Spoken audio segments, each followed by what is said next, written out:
Hello student, welcome back to my channel.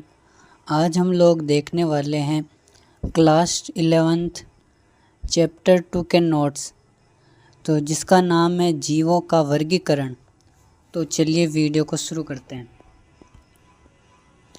तो आपके दे रखा है वर्गीकी यानी टैक्सोनॉमी किसे कहते हैं।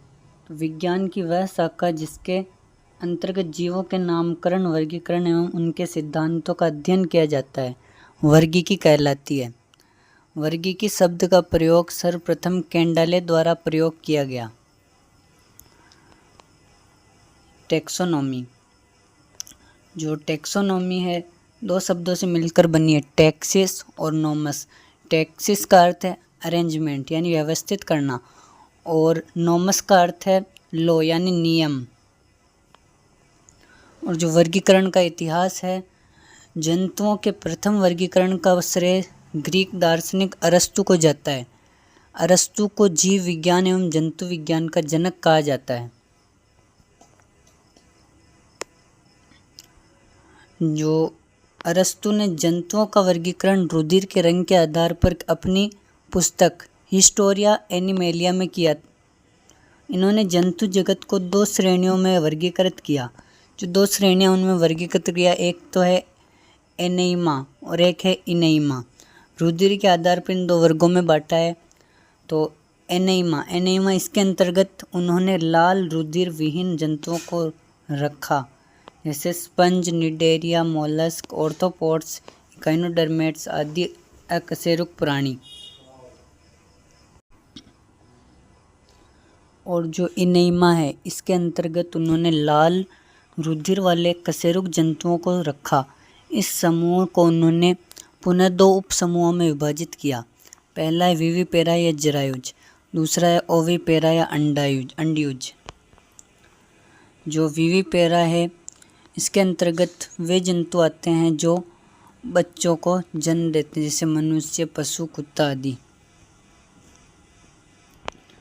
और जो ओविपेरा है अंडयुज, इसके अंतर्गत सभी अंडे देने वाले जंतुओं को शामिल किया गया है, जैसे मेंढक, छिपकली, सर्प, पक्षी आदि।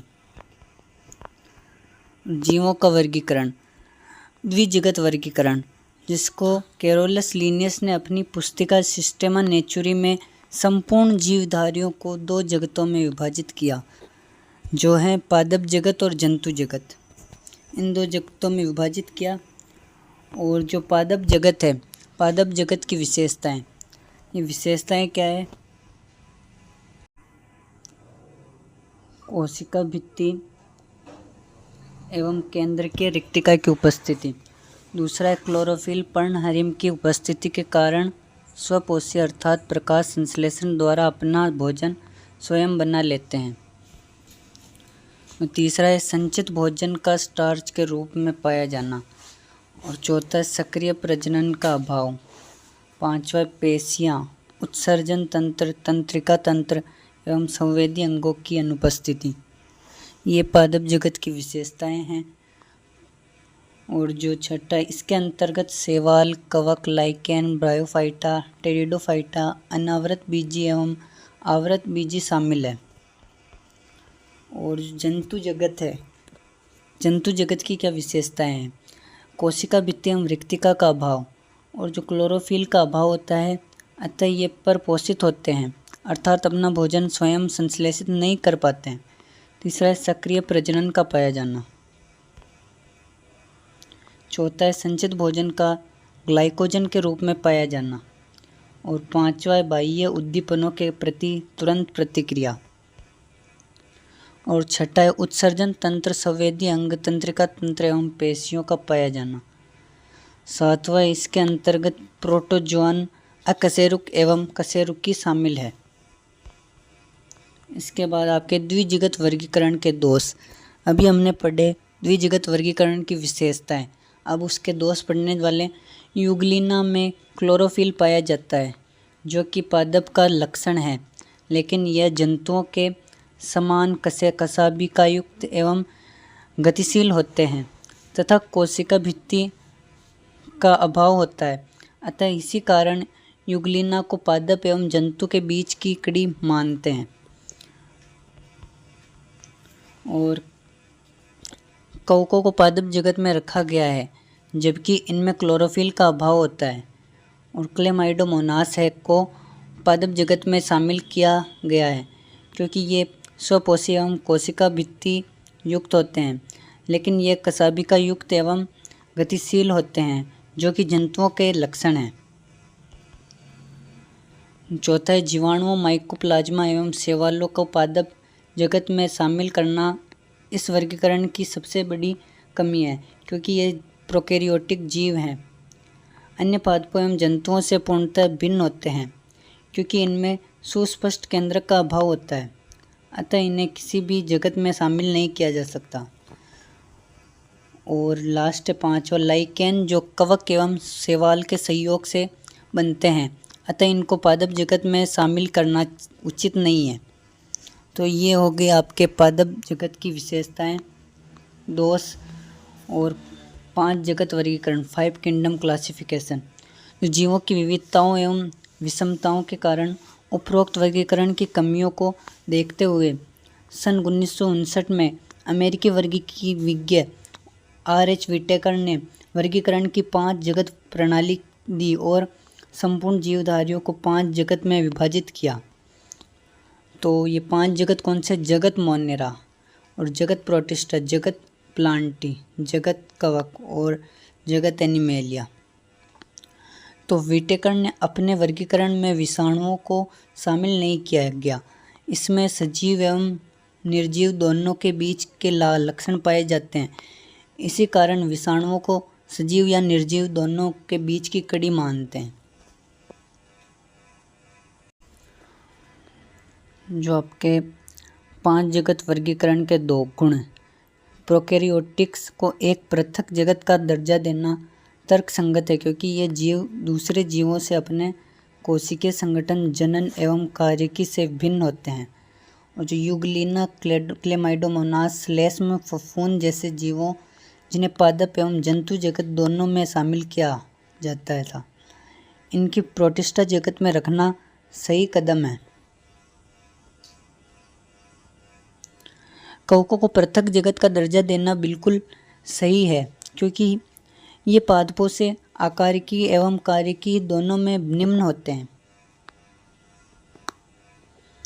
और चौथा, यह वर्गीकरण लिनियस के द्विजगत वर्गीकरण की अपेक्षा ज़्यादा मौलिक है।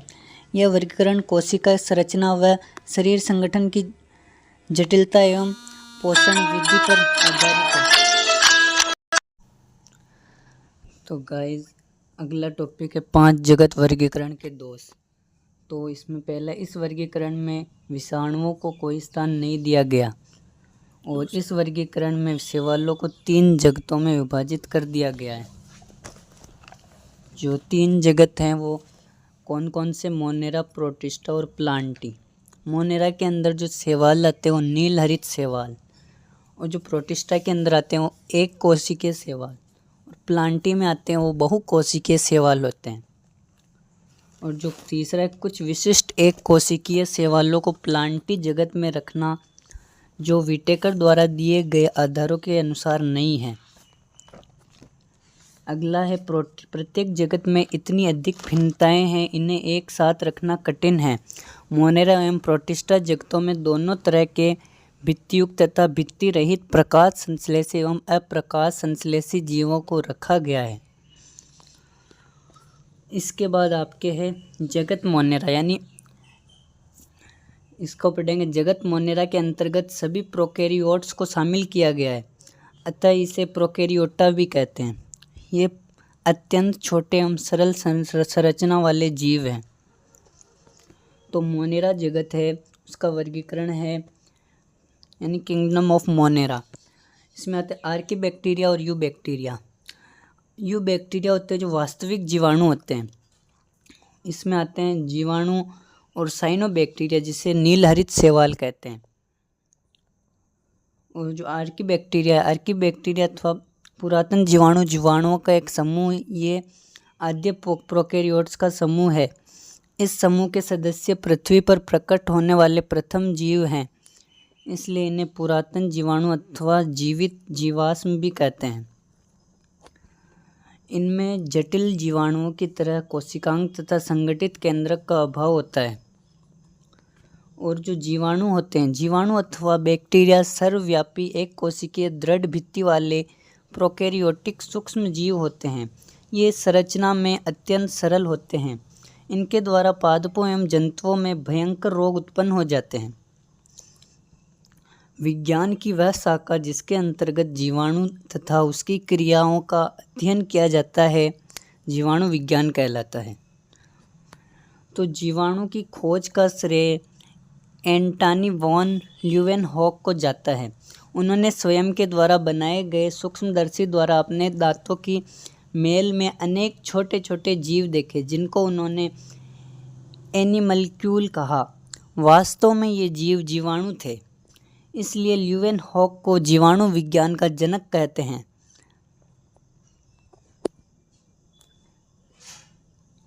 एहरेनवर्ग ने इन्हें सर्वप्रथम जीवाणु नाम दिया।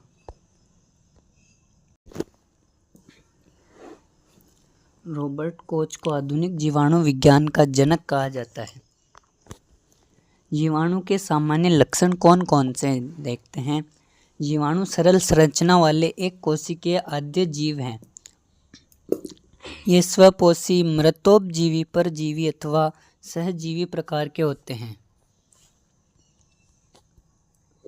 इनकी कोशिका भित्ति म्यूकोपेटाइड की बनी होती है।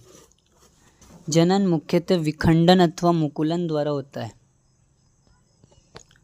जो जीवाणुओं की आकृति है, कोहन ने आकृति के आधार पर जीवाणुओं को निम्न प्रकार से वर्गीकृत किया। पहला, गोलाकार अथवा कोकस, जिसको माइक्रोकोकाई। इस प्रकार के जीवाणु एक दूसरे से अलग रहते हैं, जैसे माइकोकोकस। और डिप्लोकोकाई, इस प्रकार के जीवाणु जोड़ों या युग्मों में रहते हैं, जैसे डिप्लोकोकस न्यूमोनी। और जो स्ट्रेप्टोकोकाई, ये जीवाणु लंबी श्रृंखला के रूप में पाए जाते हैं, जैसे स्ट्रेप्टोकोकस लैक्टिस। और जो टेट्राई या टेट्राकोकाई है, ये जीवाणु 4 के समूहों में पाए जाते हैं, जैसे निसेरिया। और डिप्लोवेसिलाई, इस प्रकार के जीवाणु जोड़ी बनाकर रहते हैं, जैसे डिप्लोवेसिलस। स्ट्रेप्टोवेसिलाई, ये जीवाणु एक श्रृंखला के रूप में पाए जाते हैं, जैसे स्ट्रेप्टोबेसिलस। अगला, विब्रियो अथवा कोमा। ये जीवाणु अंग्रेजी के कोमा, छोटे विराम चिन्ह जिसको बोलते हैं, जैसी आकृति के होते हैं, जैसे कोलरा एवं हैजा उत्पन्न करने वाला विब्रियो कोलेरी। सर्पिलाकृत अथवा कुंडलित, ये जीवाणु सर्पिलाकार अथवा कुंडलित होते हैं, जैसे स्पाइरिलम वॉल्यूटेंस। पांचवा, स्पाइरोकीट। ये जीवाणु भी कुंडलित अथवा सर्पिलाकार होते हैं, परंतु इनकी कोशिका लचीली होती है। ये आपके बेसिलस कोशिका, बेसिलस जीवाणु हो गया, डिप्लोबेसिलस और स्ट्रेप्टोबेसिलस, इस तरह का 4 तरह का हो गया, 4 भाग वाला हो गया। और ये विब्रियो इस तरह का हो गया। और स्पाइरिलम स्पाइरल की तरह होता है, स्पाइरोकीट ये हो गया। और सार्सिनी, इसमें 8 से 64 जीवाणु घनाकृति के रूप में व्यवस्थित होते हैं, जैसे ससीना ल्यूटिया। अगला, स्टेफाइलोकोकाई। ये जीवाणु अनियमित समूहों या गुच्छों में रहते हैं, जैसे स्टेफाइलोकोकस एल्वस। और ये आपके जीवाणु हो गए, इनकी आकृतियाँ होगी। और अगला है छड़ाकार अथवा बेसिलस। ये जीवाणु छड़ के आकार के अथवा बेलनाकार होते हैं। ये जीवाणु चल या अचल हो सकते हैं। अधिकांश जीवाणु इसी प्रकार के होते हैं। ये निम्न 3 प्रकार के होते हैं। माइक्रोबेसिलस, इस प्रकार के जीवाणु एक दूसरे से अलग एकल रूप में पाए जाते हैं। जीवाणुओं का आर्थिक महत्व क्या है। तो लाभदायक जीवाणु, यूजफुल बैक्टीरिया कौन से होते हैं। जीवाणुओं की कृषि में भूमिका, नाइट्रोजन स्थिरीकरण करने में लेग्यूमिनेसी कुल के पौधों की जड़ों में पाया जाने वाला जीवाणु अहम भूमिका निभाता है। जीवाणुओं का विभिन्न उद्योगों में महत्व। डेयरी उद्योग में, चमड़ा उद्योग में और अल्कोहल एवं एसीटोन उद्योग में। तो औषधि के निर्माण में जीवाणुओं का महत्व। प्रतिजैविकों के निर्माण में अनेक महत्वपूर्ण प्रतिजैविकों की जीवाणुओं से प्राप्त किया जाता है, जो मनुष्य एवं जंतुओं में अनेक भयंकर रोग के आधार में सहयोगी है, जैसे स्ट्रेप्टोमाइसिन। और विटामिनों के निर्माण में जीवाणुओं की कुछ जातियों के संबंधित से विटामिन प्राप्त किए जाते हैं। हानिकारक जीवाणु। पौधों में रोग और जीवाणु। रोग और जीवाणु में क्या कौन कौन से हैं पौधों में, वो बता रहा हूँ। चावल की अंगमारी, ज़ैंथोमोनास ओराइजी।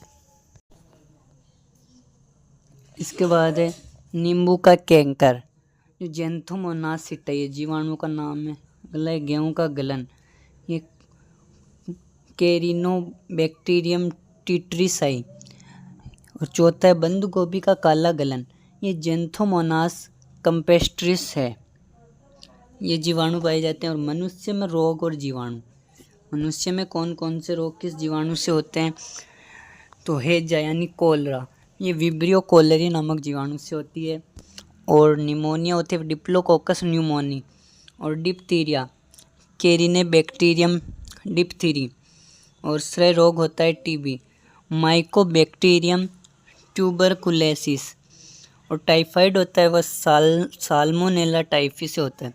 कुष्ठ रोग माइक्रोबैक्टीरियम लेप्री। सुजाक यानी गोनेरिया निसेरिया गोनेरी नामक जीवाणु से होता है।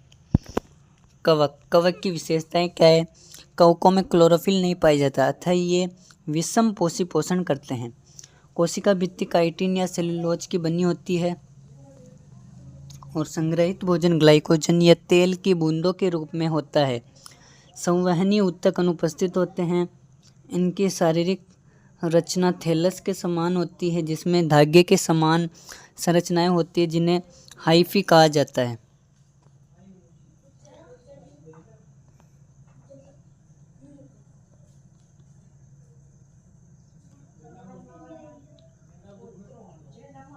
साइनोबैक्टीरिया के सामान्य लक्षण। इस वर्ग के सदस्यों का कोशिकीय संगठन निम्न स्तर का होता है। इनमें झिल्लीबद्ध कोशिकांगों का अभाव होता है एवं इनमें वास्तविक केंद्रक नहीं पाया जाता। इनमें वास्तविक केंद्रक है वो नहीं पाया जाता इनकी कोशिकाओं में। इसके सदस्य फाइकोसाइनिन वर्णक के कारण नीले रंग के होते हैं। ये वर्णक है, इस वर्णक के कारण इनका रंग नीले रंग का होता है। और चौथा, इनके नाइट्रोजन स्थिरीकरण करने वाले सदस्यों में विशेष प्रकार की संरचनाएं हेटेरोसिस्ट्स पाई जाती है। और इनके सदस्यों में लैंगिक एवं अलैंगिक प्रजनन का पूर्ण अभाव होता है। तो आज के लिए इतना ही। इस वीडियो को लाइक करें, शेयर करें और हमारे चैनल को सब्सक्राइब करें।